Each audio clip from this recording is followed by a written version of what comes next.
আসসালামু আলাইকুম। আমার ইউটিউব চ্যানেলে আপনাদের সবাইকে স্বাগতম। আজকে আমি আলোচনা করব auto suggestion for subconscious mind. প্রথমে আসি, সাবকনশিয়াস মাইন্ড মানে কি? সাবকনশিয়াস মাইন্ড হচ্ছে আমাদের অবচেতন মন। আর আপনি অবচেতন মনকে যাই দিবেন সেটা রিয়ালিটিতে এনে দিবে। যেমন ধরেন, আপনি যখন প্রথম দিকে গাড়ি চালানো শিখেন তখন আপনি কনসিয়াসলি গাড়ি চালান, কিন্তু যখন একবার আপনি গাড়ি চালানো শিখে যান তখন আপনি সাবকনসিয়াসলি গাড়ি চালাতে পারেন। তখন দেখা যায় আপনি কোনো কাজ করছেন, এর মধ্যে আপনি গাড়ি চালাচ্ছেন বা আপনি ফোনে কথা বলছেন, কিন্তু গাড়ি আপনার অটোমেটিক চলছে। এর কারণ কি? কারণ হচ্ছে আপনার সাবকনসিয়াস মাইন্ডে সেটা ফিট হয়ে গিয়েছে গাড়ি কিভাবে চালাতে হয়, যার কারণে আপনার আর কনসিয়াস মাইন্ড ব্যবহার করতে হচ্ছে না। অটো সাজেশনকে আপনি অন্যভাবেও বলতে পারেন, তা হচ্ছে রেপিটেশন বা বারবার বলা কোনো কিছু। অটো সাজেশন মিন্স হচ্ছে আমরা নিজেকে যে সাজেশন দিই তাই, নিজের মাইন্ডকে আমরা যাই বলতে থাকি সেটাই হচ্ছে অটো সাজেশন। নিজের মাইন্ডকে একটা লাইনকে বারবার বারবার রিপিট করা।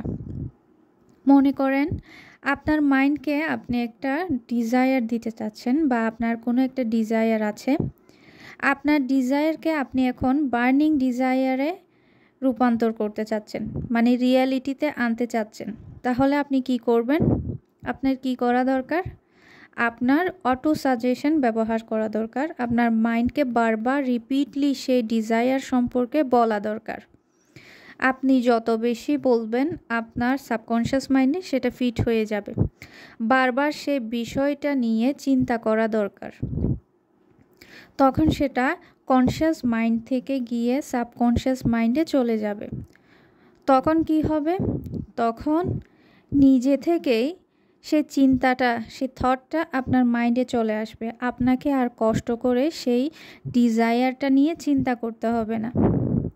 যেভাবে একটা গাছের বীজ আপনি রোপণ করলে যেমন আস্তে আস্তে সেই গাছের বীজটা বড় হতে থাকে, গাছে পরিণত হয়, তেমনি আপনার মাইন্ডকে যখন আপনি বারবার বারবার বলেন সেটা আপনার একটা বিশ্বাসে পরিণত হয়।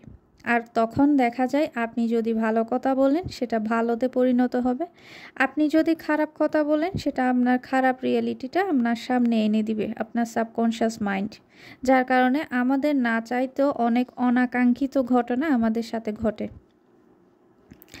আপনি যদি একটা নিম গাছের বীজ রোপণ করেন তাহলে প্রথম দিকে আপনি বুঝতে পারবেন না, কিন্তু পরে গিয়ে আপনার জীবনটা তিতা হয়ে যাবে।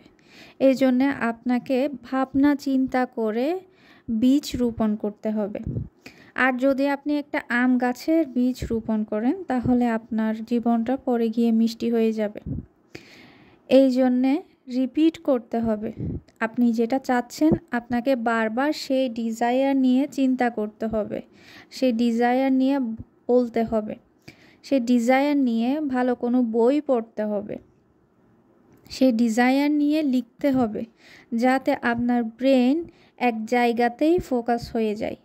যা আপনি করতে চাচ্ছেন তাতেই যেন পুরোপুরি আপনার ব্রেনটা ফোকাসড হয়ে যায়, যাতে ওই চিন্তা ছাড়া অন্য কোনো কিছু বাদবাকি কোনো কিছু আপনার ব্রেন চিন্তা করতে না পারে। আশা করি আপনারা অটো সাজেশনের বিষয়টা বুঝতে পেরেছেন। আপনাদের জীবনে আপনারা এইটাকে কাজে লাগাবেন কিনা